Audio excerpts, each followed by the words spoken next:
Welcome to another edition of Food, Nutrition, and Wellness with Dr. Dan Remley. Today, he's going to be looking at how to protect your skin in the upcoming summer months. So stay tuned.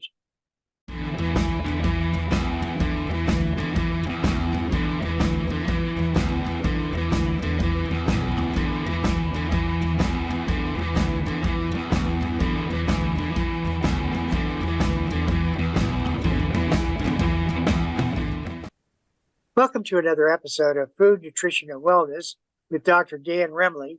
Dan is a family and consumer sciences educator with the extension program at Ohio State University. Today, Dan's going to be looking at how to protect your skin. Dan, it's always a pleasure talking to you. Thanks again for having me on, Patrick. I know that you are involved in a lot of different educational programs throughout the state of Ohio. You always like to have people text you or email you with questions regarding their health. Is that correct? Yes, certainly they can call or text or email, whichever is easiest for them. And I know that our topics are wide and varied.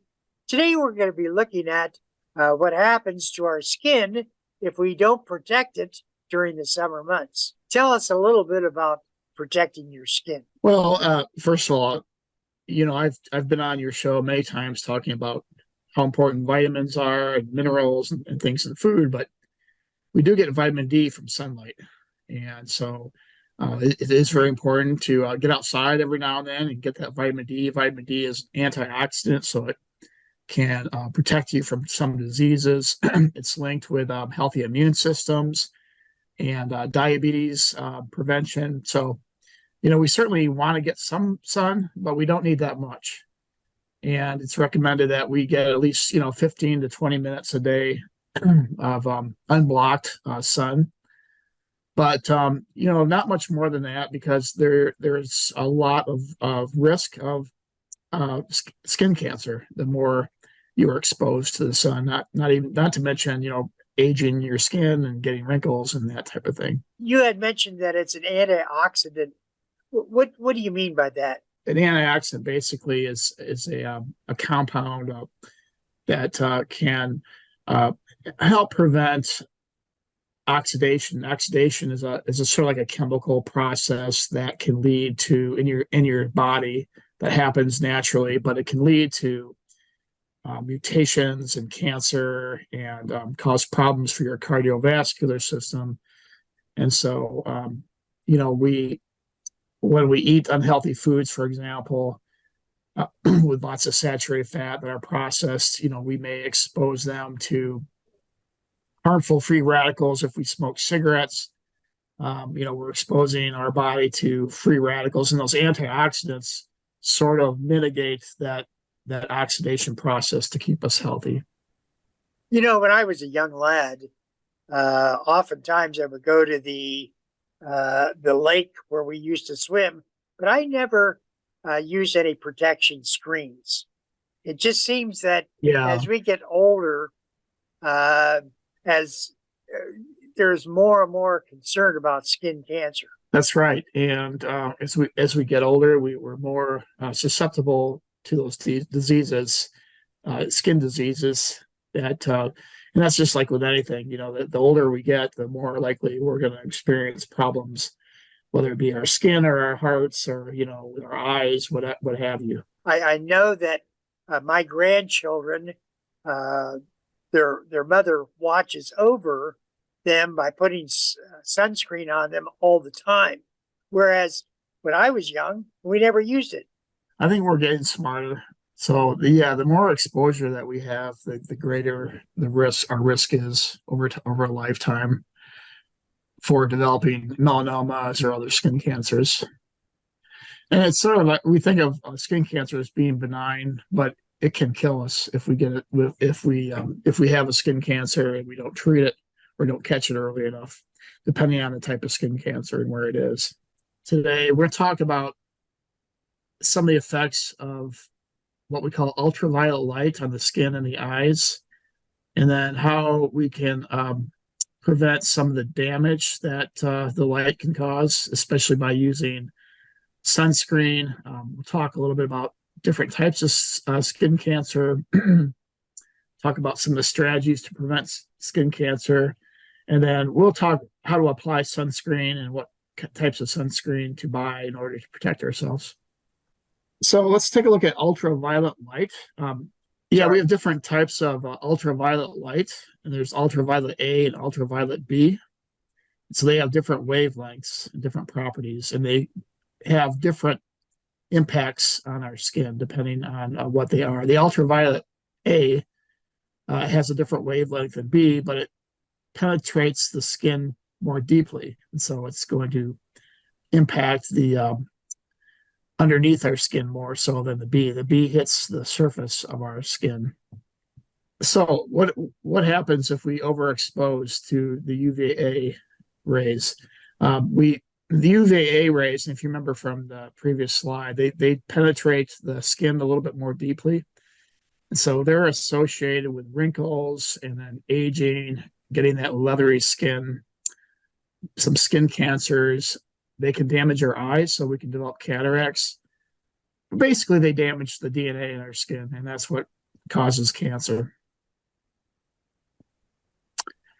So what percentage of visible changes attributed to aging are caused by the sun and or tanning beds? You want to take a guess? 50%. It's Wow. 90% of all the visible changes that we attribute to aging, they're all caused by the sun and or tanning beds. Huh. So the UVB rays are linked with, like, if you get a sunburn, that's the UVB. So the UVB, again, they don't penetrate as deeply, but the UVB are associated with the sunburns. But they also can cause skin cancer and damage to our DNA. So why do some people have more damage?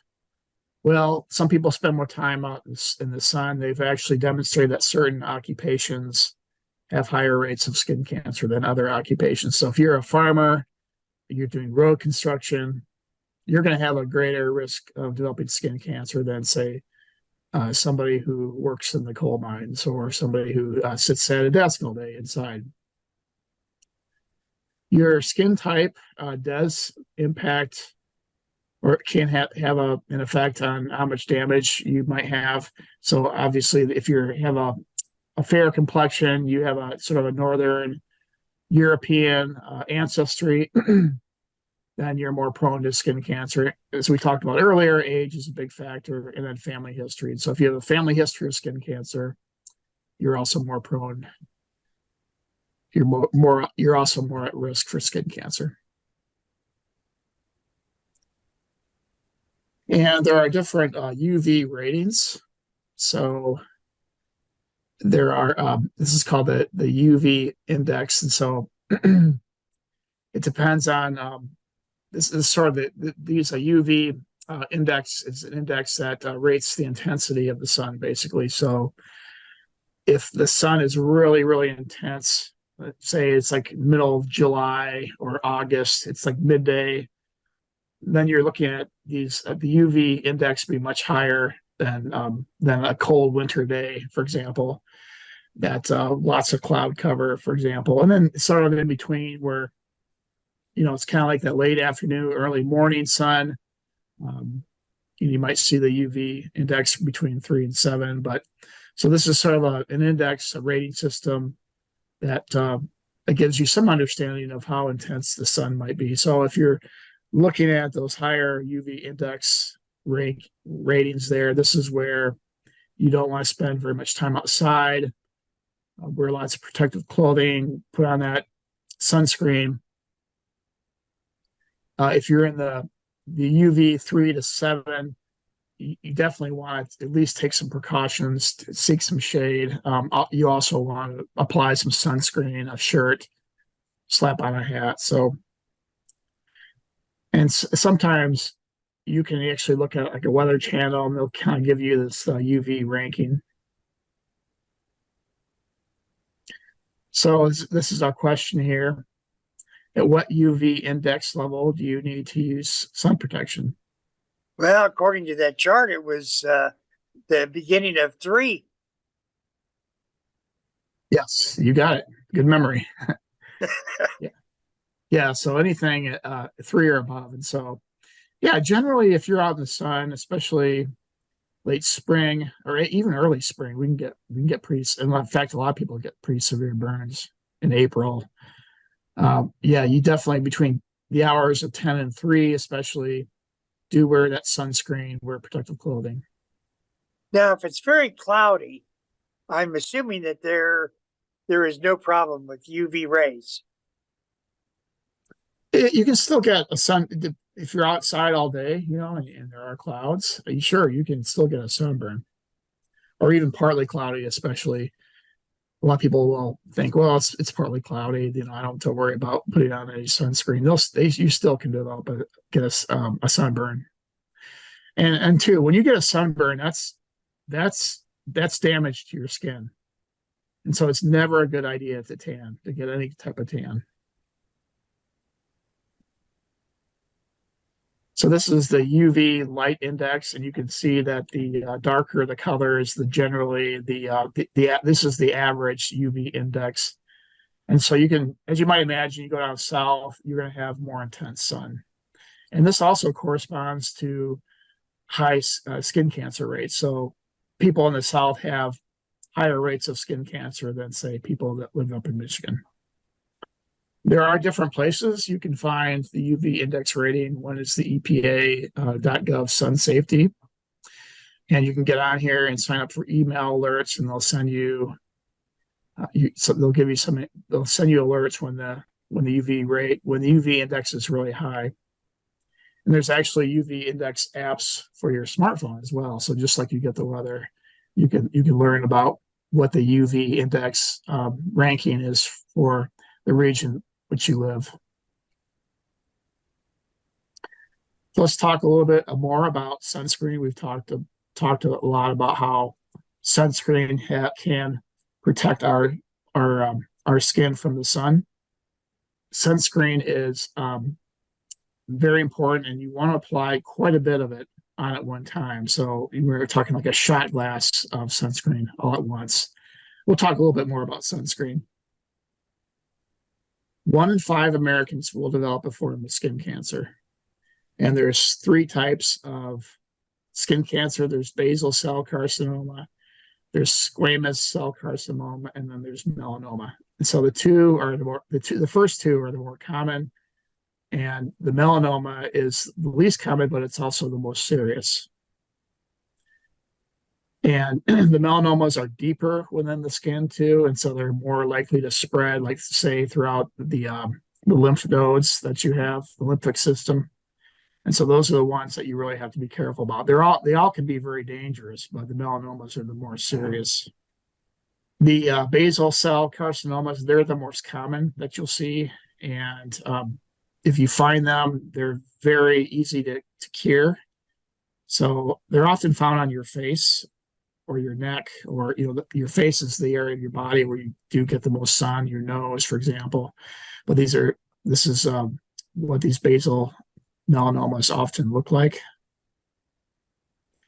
And then there's squamous cell carcinomas. These are the second most common form of skin cancers, and they reduce the risk of developing skin cancer, or the daily use of sunscreen can reduce the risk of developing this particular type of skin cancer as well. And as I said earlier, melanomas are the least common, but they're the most serious. And so melanomas, you want to look for moles that maybe have changed form, changed shape, they've grown in color, they've become bigger than, say, like a diameter of a pencil eraser.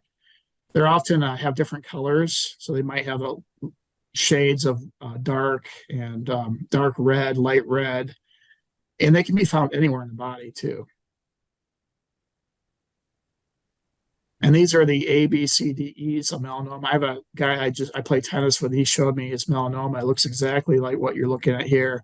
They have irregular shaped border. You'll see like different colors. They have the diameter is a little bit wider than a pencil eraser, and they change. They change over time. They may grow bigger.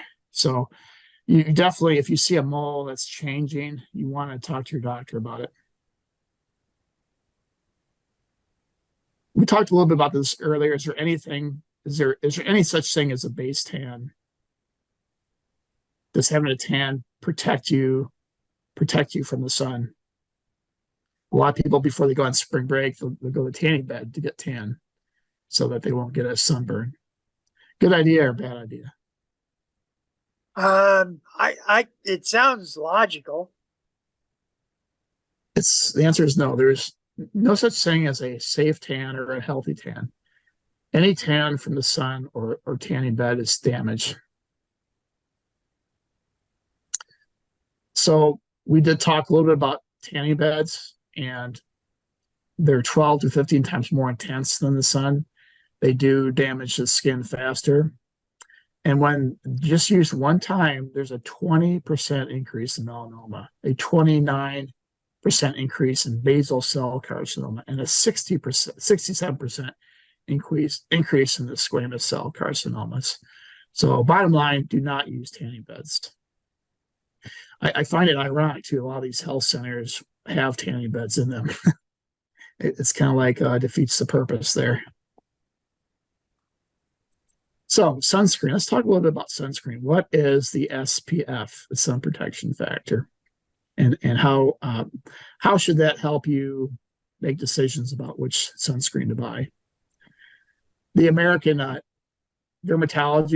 of Dermatology recommends using a broad spectrum water resistant sunscreen with an SPF of 30 or above. So when you're looking at your sunscreen labels, look for SPF of 30 or higher. It's recommended use sunscreen daily, apply 30 minutes before going out, reapplying every 2 hours or sooner, and really rub it in. Use a lot, rub it in, even if my kids kind of make fun of me because I always overprotect, and sometimes I don't rub it in all the way, so I kind of look like a ghost. But use it on cloudy days if you're going to be outside for a long time, but you can't really over apply it. So, if you're outside, you towel off, you go swimming, you towel off, or you're outside in the sun for more than 2 hours, reapply it every 2 hours. A lot of people will get skin cancer on their lips too. And so finding like a lip balm is a good idea, or a lip gloss with at least a 30 SPF is a good idea as well. But the main thing is limit sun exposure as much as you can, if you can. So seek shade, wear that sunscreen if you're outside. Try not to be outside more than a half an hour if you have a really high, during the intense hours of the sun. Seek shade. And sunglasses too. Sunglasses help us see, but more importantly, they protect our eyes and they can prevent cataracts from developing. And then the wide-brimmed hat, a lot of people will wear a baseball hat, but that doesn't protect our ears or our neck from the sun. So wearing a wide-brimmed hat like this is ideal, especially during the hot summer months. And then clothing's important too. You can buy clothing that has UV protection. And dark colors will provide the best protection for you, so the darker the better. Although when you're on the sun, you don't really want to get that hot, so look for those medium colors. The light colors are the worst because they reflect the sun into your face. But wear long sleeves, a long shirt, long pants if you can. And again, look for that UPF. People don't think about windows. And so if you're outside a lot or you're sitting next to a window, you can develop a skin cancer. In fact, one of our extension educators developed the skin cancer because she sat by a window, and on her left side, she developed some skin cancer on her arm. So again, check your body, have your, somebody, a spouse, check your body all over for any changes in moles. And again, this is sort of a summary of what we already talked about. So just different ways: use sunscreen, lip balm, limit sun exposure, seek shade, wear sunglasses, wide brim hat. That protective clothing is important. Protect yourself from windows. They do offer, you can buy windows that have the protection, and then perform those monthly self-skin exams. And what if you want that tanned look? There is sunless tanning products that you can spray on, and they will make your skin look tan. But if you're using this spray-on tanning product, protect your mouth, eyes, and lips from these products. Most of these products do already have sunscreen, but they do not have sunscreen, so you'll still need to use sunscreen. And then always look for resources out there to learn more. The Skin Cancer Foundation is very good. There's the American Academy of Dermatology. There's YouTube, but these are all very trusted, reliable sources of information on sun safety. Just a couple questions for you, Dan. Are there statistics available that we can look at regarding people that have had skin cancer versus those that have not? The reason I'm getting that is if there's one person that has abused his body during growing up and throughout his life under the skin, it's been myself. And I don't necessarily have cancer. So what is the statistics or the possibility I will get cancer as I get older? It's kind of an individual thing. So it depends on your family history, your lifetime exposure to the sun, whether you protected yourself, when you're outside.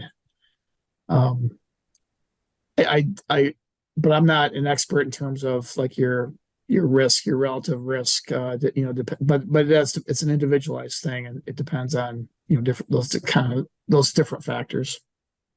Your occupation, but mostly it's genetics, but it's also your exposure to the sun and also tanning beds too. Yeah, I know that when we've gone to amusement parks, that's one of the least things that we think about, but we're constantly hitting the sun, especially on really good days. Yeah, amusement parks can be, really, they can really magnify the sun. You're on like concrete, you're on the rides, or if you go out on a boat too, a boat can really intensify the sun because, you're sitting in a sort of a bowl, right? That reflects the sun into your face. So if you do a lot of boating, boy, you really have to protect yourself. And even swimming too. You swim, you're underwater, but you're still, you're being exposed to the sun. So Dan, if I wanted to contact you, what is the best way to do that? You can send me an email. It's remley.4@osu.edu. And do you make presentations to the groups, Yes, either in person or through Zoom?